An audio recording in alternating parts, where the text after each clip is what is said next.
അശ്വിനിയും ഒരു social media ഒരു ഇൻഫ്ലുവൻസറും നിങ്ങൾ തമ്മിൽ ഒരു വാക്കുതർക്കമുണ്ടായി.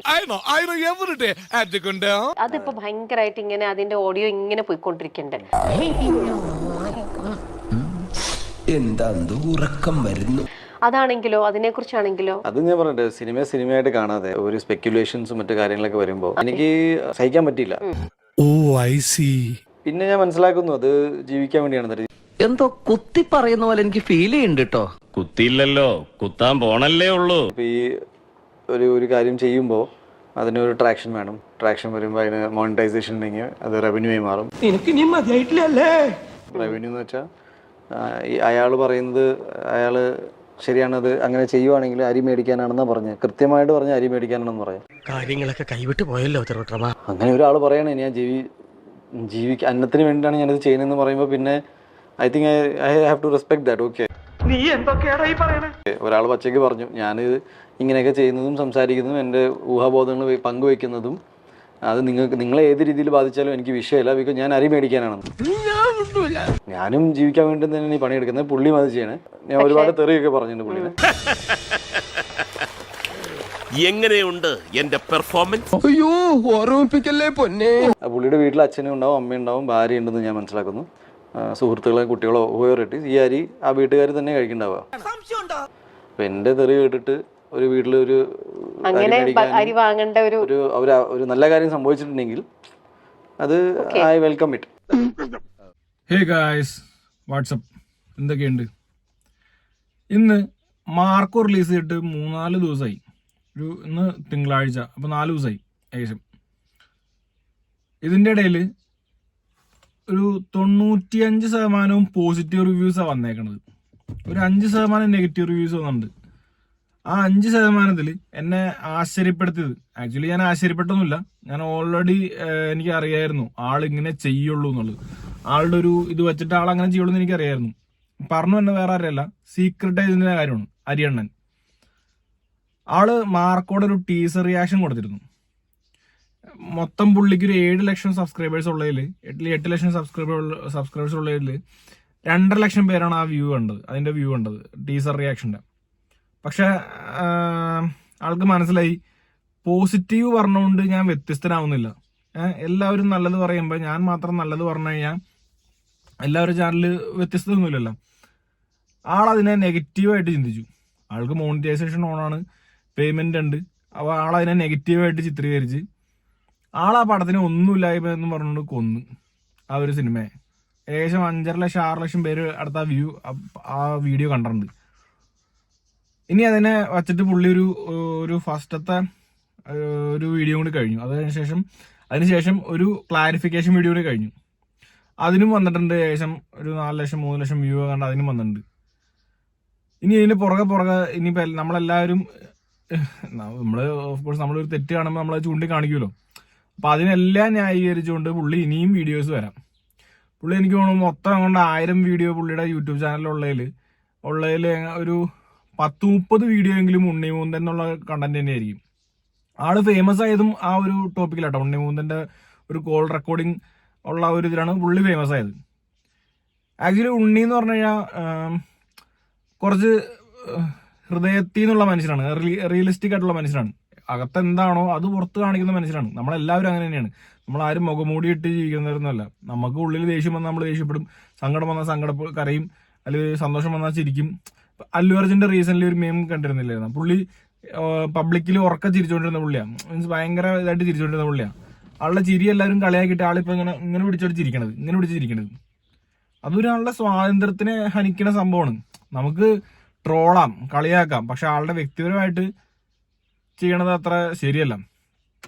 ഇവിടെ ഉണ്ണിമുകുന്ന ഒരാളെ മാത്രമല്ല പുള്ളി വ്യക്തിപരമായിട്ട്, പുള്ളിക്ക് പടം ഇഷ്ടപ്പെട്ടില്ല. ഓഫ്കോഴ്സ് പുള്ളിക്ക് ഇഷ്ടപ്പെട്ടില്ലെങ്കിൽ പുള്ളി അത് സാധാരണ പറഞ്ഞ രീതിയിൽ പറഞ്ഞു തീർത്ത് പോയിരുന്നെങ്കിൽ കുഴപ്പമില്ല. ഇത് വ്യക്തമാണ് 21 മിനിറ്റുള്ള വീഡിയോ ആണ്. 21 മിനിറ്റ് എന്നെ പോലുള്ളവരോ അല്ലെങ്കിൽ നിങ്ങളെ പോലുള്ളവരോ നമ്മൾ ആരെങ്കിലും എടുത്ത് കാണുമ്പോൾ പോലും എന്താണ് പറയണത് 21 മിനിറ്റ് നമ്മൾ ത്രൂ ഔട്ട് പ്ലേ ചെയ്യും. ഒരു സിനിമ റിവ്യൂ ആണ് 21 മിനിറ്റുള്ള റിവ്യൂ. ഫുൾ ടൈം കൊള്ളില്ല എന്ന് പറഞ്ഞതിന് മാത്രം 21 മിനിറ്റ്. ഞാൻ ആലോചിക്കുക അപ്പൊ എന്തോരം പുള്ളി ബിഗ് ബോസിലും നമ്മളെല്ലാവരും കണ്ടാണ്. ഇപ്പൊ പുള്ളിനിട്ട് ആട്ടണതോ എയറിലാക്കണതോ അങ്ങനെ സംഭവമൊന്നുമല്ല. ഒരാളോട് മനസ്സിൽ വിദ്വേഷം വെച്ച് കഴിഞ്ഞാൽ ആ വിദ്വേഷം ഒരു പർട്ടിക്കുലർ പീരീഡിനകത്ത് തീർന്നില്ലെങ്കിൽ, പർട്ടിക്കുലർ പീരീഡിനകത്ത് ആ മനസ്സിലായ ദേഷ്യവും അത് മാറി നമ്മൾ സാധാ നോർമലൈസ് ആയില്ലെങ്കിൽ അവൻ മനുഷ്യനല്ല എന്നാ പറഞ്ഞത്. പണ്ടൊരാൾ പറഞ്ഞേക്കണം, പണ്ടൊരു മഹത് വ്യക്തി കണ്ട് പറഞ്ഞേക്കണാണ്. ഇനിയിപ്പോൾ ആരും പറഞ്ഞില്ലെങ്കിൽ ഞാൻ പറഞ്ഞാൽ കുട്ടിയോ.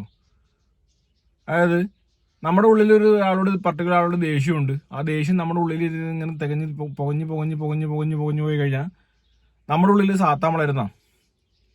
ആക്ച്വലി ഞാനൊക്കെ ആണെങ്കിൽ എത്ര വഴക്കാണെങ്കിലും ഒരാളോട് വഴക്കുള്ള ദേഷ്യമാണെങ്കിലും അന്ന് വൈകുന്നേരം ഇപ്പം നമ്മുടെ നാട്ടിൽ ഇഷ്ടംപോലെ ഇടിയൊക്കെ ഉണ്ടായിട്ടുണ്ട്. ഇടിയുണ്ടാകുമ്പോൾ അന്ന് വൈകുന്നേരം നമ്മൾ വിളിച്ച് മാപ്പ് പറയാം, അല്ലെങ്കിൽ വിളിച്ച് സോറി പറയാണ്, അല്ലെങ്കിൽ പിറ്റേ ദിവസം നമ്മളത് കോംപ്രമൈസ് അടിക്കുകയാണ്. കാരണം അത് കണ്ടിന്യൂ ചെയ്തുകൊണ്ടുപോകാൻ എനിക്ക് താല്പര്യമില്ല, ഒട്ടും താല്പര്യമില്ല. അത് അവിടെ തീർന്നു, ആ പ്രശ്നം ആ ഒരു പർട്ടിക്കുലർ മൊമെന്റിൽ തീർന്നു, അതവിടെ കഴിഞ്ഞു. അങ്ങനെ വേണം മനുഷ്യന്മാരായി കഴിഞ്ഞാൽ ക്ഷമിച്ചും പുറത്തും വേണം ജീവിക്കാനായിട്ട്. അല്ലാതെ അത് ഉള്ളിലിട്ട് ഇങ്ങനെ കൊണ്ടു നടന്ന് അതിനെ ഇങ്ങനെ പെരുപ്പിച്ച് വലുതാക്കി അത് മറ്റുള്ളവരിലേക്ക് ഇഞ്ചെക്ട് ചെയ്ത്. ഈ പുള്ളി പറഞ്ഞ വീഡിയോയിൽ, സീക്രട്ട് ഏജന്റ് പറഞ്ഞ സായി പറഞ്ഞ വീഡിയോയിൽ 5.5 ലക്ഷം പേര് കണ്ടേക്കണേൽ ചിലപ്പോൾ ഒരു 1 ലക്ഷം ആൾക്കാർ വീഡിയോ സിനിമ കണ്ടിട്ടുണ്ടാവില്ല. ആ 1 ലക്ഷം ആൾക്കാരിൽ പുള്ളി ഇൻഫ്ലുവൻസ് ചെയ്യണം. പുള്ളി ഒരു ഇൻഫ്ലുവൻസർ ആണല്ലോ. പുള്ളി നല്ലതിനെ നല്ലതെന്നും പറഞ്ഞ് ചീത്തേനെ ചീത്ത അങ്ങനെ പറയണമെങ്കിൽ കുഴപ്പമില്ല. ഇത് കോമൺ ആയിട്ട് എല്ലാവർക്കും ഇഷ്ടപ്പെട്ട പടം പുള്ളിക്ക് ഇഷ്ടപ്പെട്ടില്ല. പുള്ളി പറഞ്ഞ കഥയില്ലെന്ന്.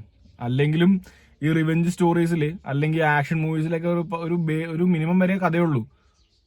അല്ലെങ്കിൽ ഈ സീക്രട്ട് ഏജന്റ് ഒരു പടം പറയാവോ ഇത്ര ആക്ഷൻ മൂവിയിൽ അന്യ കഥയുള്ള, കില്ലിനകത്ത് എന്താ കഥയുള്ള, ഒരു ട്രെയിനിൽ നടക്കുന്ന ചെറിയ ഇൻസിഡന്റ്, അനിമൽ എന്നുള്ള മൂവിക്കകത്ത് എന്താ കഥയുള്ള ചെറിയൊരു ഇൻസിഡന്റ്, ജോൺ വിക്കിൽ പോട്ടെ ഹോളിവുഡിലേക്ക് പോട്ടെ, ജോൺ വിക്കിൽ എന്താ കഥയുള്ള, ഒരു പട്ടിയെ കൊല്ലുന്ന പ്രതികാരം ചെയ്യാൻ പോകണം. നമ്മുടെ നാട്ടിൽ നടക്കും പട്ടിയെ കൊല്ലുന്ന പ്രതികാരം ചെയ്യാനായിട്ട് നമ്മുടെ നാട്ടിൽ ആരും പോവില്ല. പട്ടിയെ കൊന്നു പറഞ്ഞ് നമ്മൾ കുറച്ച് ചിലപ്പോൾ ഒരു ഒച്ചെടുക്കും, അത് അത്രേ ഉള്ളൂ. ഒരാളെ പകരം വിട്ടാനൊക്കെ കൊല്ലാനൊക്കെ പോവില്ല. അപ്പൊ അതൊക്കെ സിനിമയാണ്, കഥയാണ്. കഥയായിട്ട് കാണാം. അല്ലാണ്ട് അതിന് ഇതങ്ങനെ ഇങ്ങനെ ഞാനായിരുന്നു ഇങ്ങനെ മറച്ചേനെ എന്നാ പിന്നെ ഈ പുള്ളി സീക്രട്ട് ഏജന്റ് സിനിമ എടുക്കണം. പുള്ളി ഡയറക്റ്റ് ചെയ്ത് കാണിക്കണം. പുള്ളി വന്നിട്ട് ഇങ്ങനെ അഭിനയിച്ചോ അല്ലെങ്കിൽ ഇങ്ങനെ അഭിനയിച്ചോ ഡയറക്റ്റ് ചെയ്ത് കാണിച്ച് ഇങ്ങനെയാണ് സിനിമ എടുക്കണമെന്ന് കാണിക്കണം. ഇപ്പൊ ഞാൻ ചെയ്യണ പോലെ തന്നെ പുള്ളി ചെയ്യണ പോലെ തന്നെയാണ് ഞാൻ ചെയ്യണത്. ഈ കാരണത്തിരുന്ന് ഇങ്ങനെ പറയാൻ ആർക്കും പറ്റും. പക്ഷെ നേരെ ഇപ്പൊ ഞാൻ ഭയങ്കര ഇൻട്രോവേർട്ടാ. ഈ പുറത്ത് നിന്ന് ഒരാളോട് സംസാരിക്കാൻ ഭയങ്കര മടിയാണ്. അങ്ങനെ ഒരാളെ ഇരുന്ന് കുറ്റം പറയല്ല, കൊള്ളൂല എന്ന് പറയണേ ആ ഒരൊറ്റ വാക്ക് കൊള്ളൂല. എനിക്ക് ഇഷ്ടപ്പെട്ടില്ല. എനിക്ക് ഓവർ ആക്ഷൻ ഇഷ്ടമല്ല, വയലൻസ് ഇഷ്ടമല്ല. ഞാൻ ഒരു സമാധാനപ്രിയനാണ്. അപ്പൊ എനിക്ക് അങ്ങനത്തെ സിനിമയാണ് ഇഷ്ടം. നിങ്ങൾ കണ്ടു നോക്ക് എന്ന് പറയുകയാണെങ്കിൽ കുഴപ്പമില്ല. കണ്ടു നോക്കിയിട്ട് അത് ഇതാക്കണമെങ്കിൽ കുഴപ്പമില്ല എന്ന് പറയാം, കുഴപ്പമില്ല. ഇത് 21 മിനിറ്റ് എടുത്തിട്ട് ഇത് തന്നെ പറയാന്ന് പറയുമ്പോ പുള്ളി ഇൻഫ്ലുവൻസ് ചെയ്യല്ലേ. പുള്ളി അപ്പൊ ടാർഗറ്റ് ചെയ്തിട്ടാണ് ചെയ്യണത്. എന്റെ ഈ വീഡിയോ എന്തായാലും കാണും, ആൾക്കാർ കാണും. ഞാൻ വ്യത്യസ്തനാവണം, എനിക്ക് വ്യത്യസ്തനായേ പറ്റൂ. വ്യത്യസ്തനായി കഴിഞ്ഞാൽ ഇത്തിരി ലെങ്ത് കൂടി കഴിഞ്ഞാൽ എനിക്ക് അതിനുള്ള മോണിറ്റൈസേഷൻ കിട്ടും, പേയ്മെന്റ് കിട്ടും എന്നുള്ള ചിന്തയിൽ ഇട്ടേക്കണാണ്. അപ്പൊ ബേസിക്കലി സിനിമ റിവ്യൂവേഴ്സിന്റെ ഒരു ഇതിലൊന്നും അല്ല സിനിമ നിൽക്കുന്നത്. ഇപ്പൊ കോക്കിന്റെ വീഡിയോ കാണുന്നത് 2 ലക്ഷം 3 ലക്ഷം പേര്, ഷസാമിന്റെ വീഡിയോ 5 ലക്ഷം പേര്, അങ്ങനെ എല്ലാത്തിന്റെയും വ്യൂവേഴ്സ് ഇപ്പൊ കൂട്ടിയാലും കൂടി വന്ന ഒരു 50 ലക്ഷം പേരുണ്ടാവും. നമ്മളെ മലയാള സിനിമ മലയാളത്തിൽ ഏകദേശം ഒരു മലയാളികള് ഒരു 3-3.5-4 കോടി ആൾക്കാരുണ്ട്. ഒരു കോടി ആൾക്കാർ സിനിമ കാണുള്ളടവേ. ബാക്കിയുള്ള 50 ലക്ഷം എന്ന് പറഞ്ഞു കഴിഞ്ഞാൽ ഇപ്പോഴും യൂട്യൂബ് ഒന്നും കാണാണ്ട് ആൾക്കാരുടെ മൗത്ത് പബ്ലിസിറ്റിയുള്ള കാണുന്ന ആൾക്കാരുണ്ട്. ഈ യൂട്യൂബ് കണ്ടിട്ട് ഞാൻ ഒരാളോട് പറയണത് സീക്രട്ട് ഏജന്റ് ഇങ്ങനെ റിവ്യൂ ഇട്ടുണ്ട്, പടം കൊള്ളട്ടാ എന്ന് പറയാൻ ഇത് പെരുവാണ്, ഇൻഫ്ലുവൻസിങ് ആണ് ശരിക്കും പറഞ്ഞ. അപ്പൊ ബേസിക്കലി വേറൊന്നും പറയാനില്ല. പടം എന്ന് പറഞ്ഞു കഴിഞ്ഞാൽ അൾട്ടിമേറ്റ്ലി കുറെ ആൾക്കാരുടെ കഷ്ടപ്പാടാണ്. ഒരു 10-500-1000 പേരുടെ അടുത്തുള്ള കഷ്ടപ്പാടാണ് പടം. ഒരു പ്രൊഡ്യൂസർ എന്ന് പറഞ്ഞ ആ ഒരാളുടെ പൈസയാണ് പടം. ഒരു ഡയറക്ടറിന്റെ പ്രതീക്ഷയാണ് പടം. ഒരു നിർമ്മാതാവിന്റെ ജീവിതമാണ് സിനിമ. അതുപോലെ ആ അഭിനയിക്കുന്ന ആളുടെയും പ്രതീക്ഷയാണ് സിനിമ. അവരൊക്കെ ഒരുപാട് പ്രതീക്ഷിച്ച് ആഗ്രഹിച്ചായിരിക്കും ഒരു 10-40-45 ദിവസം അവർക്ക് കാശ് കിട്ടണ ആരൊക്കെ വിട്ടേരെ. കാശൊക്കെ അത് അവർ ചെയ്യണ പണിക്കുള്ള കാശാണ് അവർക്ക് കിട്ടുന്നത്. അവർ ഫാമിലി ഉപേക്ഷിച്ച് അവർക്കുള്ള സൊസൈറ്റിയിലുള്ള ഫ്രീഡം ഉപേക്ഷിച്ച് എല്ലാം അവർ അങ്ങനെ ചെയ്യുന്നുണ്ടെങ്കിൽ അതിനുള്ള പേയ്മെന്റാണ് അവർക്ക് കിട്ടുന്നത്. അവർക്ക് ആ ഒരു പ്രൈവസിയിൽ ജീവിക്കാനുള്ള പേയ്മെന്റ്. അപ്പം സിനിമയായിട്ട് തന്നെ കാണുക, അത് തിയേറ്ററിൽ പോയി തന്നെ കണ്ട് ആസ്വദിക്കാൻ പറ്റുന്ന നല്ല സിനിമകളാണ് തിയേറ്ററിൽ പോയി തന്നെ കണ്ട് ആസ്വദിക്കുക. കുറ്റം പറയുന്നവര് സ്വയം ഉള്ളിലേക്കൊന്ന് ചിന്തിക്കുക, എനിക്ക് കുറ്റം പറയാൻ യോഗ്യനാണോ ഞാൻ എല്ലാ ഭാഗത്തും കറക്റ്റ് ആണോ എന്ന് ചിന്തിക്കുക. അപ്പൊ അത്രേ ഉള്ളൂ ഗൈസ്, ബൈ. അപ്പൊ ഞാൻ വരട്ടെ, ഇങ്ങോട്ട് അല്ല ഞാൻ പോട്ടെ.